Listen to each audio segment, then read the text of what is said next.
صحیح البخاری حدیث نمبر 105۔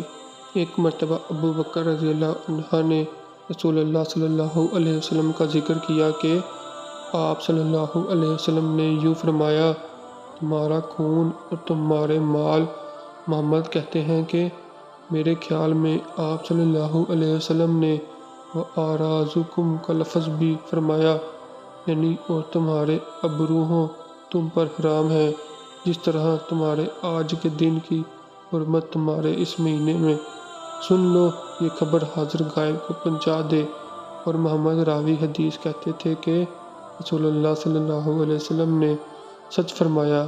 پھر دوبارہ فرمایا کہ کیا میں نے اللہ کا یہ حکم تمہیں نہیں پہنچا دیا؟